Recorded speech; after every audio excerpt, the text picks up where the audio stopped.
Hi everyone, today I'm here to share my thoughts on a book that I finished reading yesterday, and that is A Shadow of the Gods by Gwynne.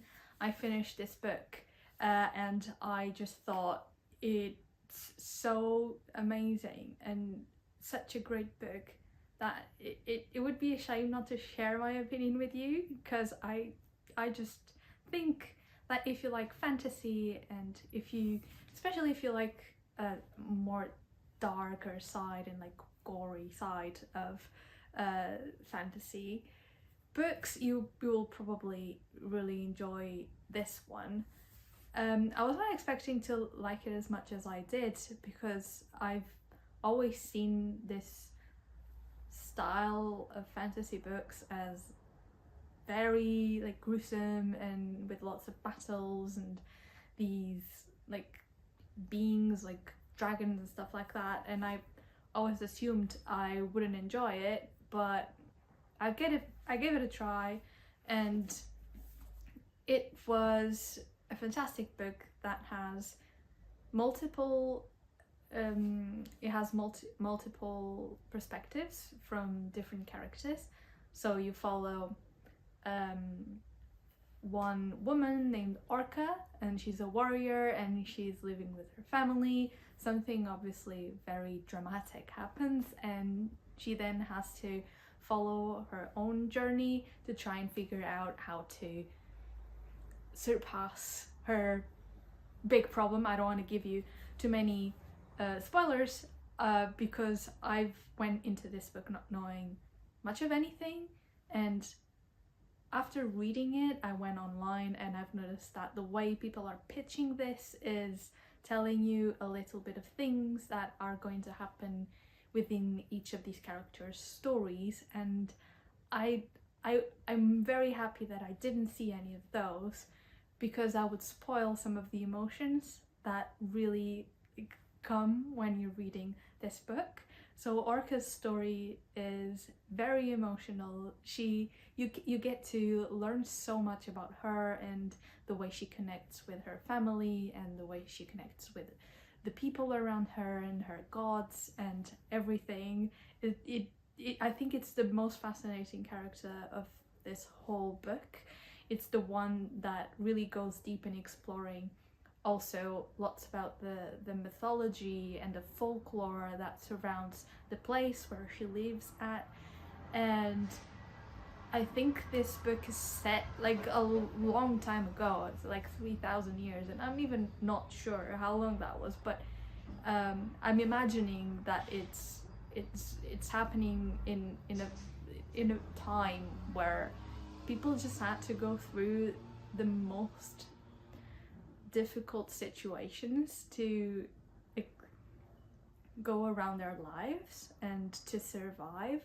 And you really have this feeling with Orca. You connect with her and you want to know, what is she going through, like how is she feeling, and what is the next thing she has to do to achieve her goal, which I'm not going to tell you what it is, but if you read a synopsis, it will be there obviously. But I just found it fascinating, and also by the time she's growing, she's becoming someone different from who you knew, and in the end obviously there is a big moment where you just kind of gather all of your thoughts about what happened throughout the story, and it will be very impactful. At least it was for me. And then you have Elva's story. This character is another warrior, and she has lots of things that she has to go through as well. And I didn't connect that much with Elva. I was kind of not really impressed by anything that was happening around her story and her journey. I know that things will connect at some point, because so far we know that it's a trilogy. There's 3 books in the series, and I'm hoping that things will kind of pick the pace a little bit around this character, but I didn't connect with her as much. And then you have Varg, who is a warrior that really wants to belong to the Bloodsworn, which is a group of warriors that are fighting. The big deal of the story, the humans are fighting the gods, and things are kind of coming back slowly. Like, things are happening, like you get to know little pieces of what happened before and why the humans are not why there was a big battle that concerned gods and humans, and you kind of get to know all of those bits and pieces. And then the big thing is that the gods are coming back, there's lots of creatures, there's lots of moments where the humans know that they are no longer alone and they have to fight to survive. It becomes very gory, especially with this character, Varg. Things get very intense. There are scenes that obviously I would say is not ideal for lots of people to read about, because it is very bloody and it gets very intense in many of the points. But I've found this character fascinating also, and I love to know about him and what he was going through.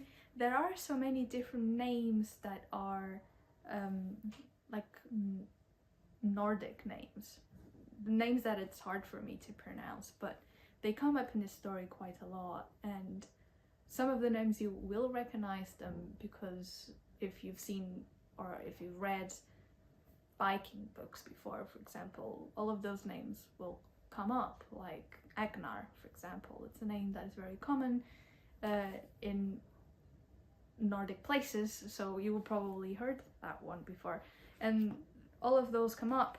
But you will have a glossary that will help you read and understand these names that come up in the story, so that was very useful to have.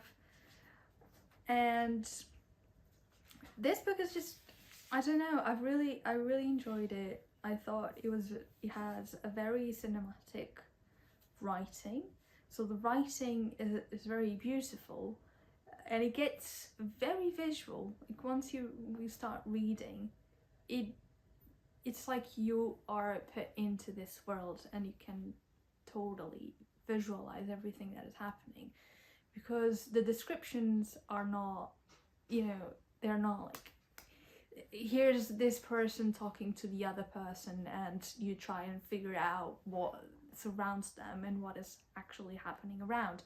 And I've read so many books that are like that, and for some people that is the ideal thing, but for me, I really love when the author goes into the time of explaining what is around the character, what's happening, like how do things smell like, how do things like feel like, and this author really knows how to do this, so it really becomes cinematic. So if you like that kind of writing, also I recommend this to you. In many moments I've seen myself putting notes on the book as well, and these were just scenes that I found were emotional or that probably were important for the future, so I've kept those in, and I really like doing that in books. But for this book, actually I was reading for most of the time, but I was listening as well to the audiobook. It's rare that I do it, but in this case I've checked the audiobook out, and the voice was just so good that it really helped me get immersed into this. So in some points of the book I was reading, some other points I was listening, and some others I was like mixing the two. And something else I've done with this book in particular was listening to like an atmospheric music, like background music, and I found one that was beautiful, that really, like, it feels like it was made for this book, which is incredible to know. And I will share that with you as well in the description, so you can see which ambience music I'm talking about. But if you're reading this book, give it a try. I really liked the experience. It became even more cinematic to me, so that's what I've done. But yeah, this book, even though I didn't connect that much with Elva's story, I still gave it 5 stars, and I cannot wait to read the second book. I already have it on my shelves, and I'm going to pick that one next. Actually, I'm going to pick it straight away. So that was my review of The Shadow of the Gods, and I hope you enjoyed this video. I hope you took something useful from it, and if you have other recommendations of books that are similar to this one, please share them in the description. In the comments.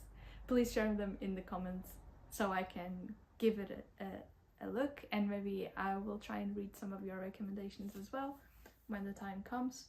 And yeah, thank you so much for being here, and I will see you soon. Bye!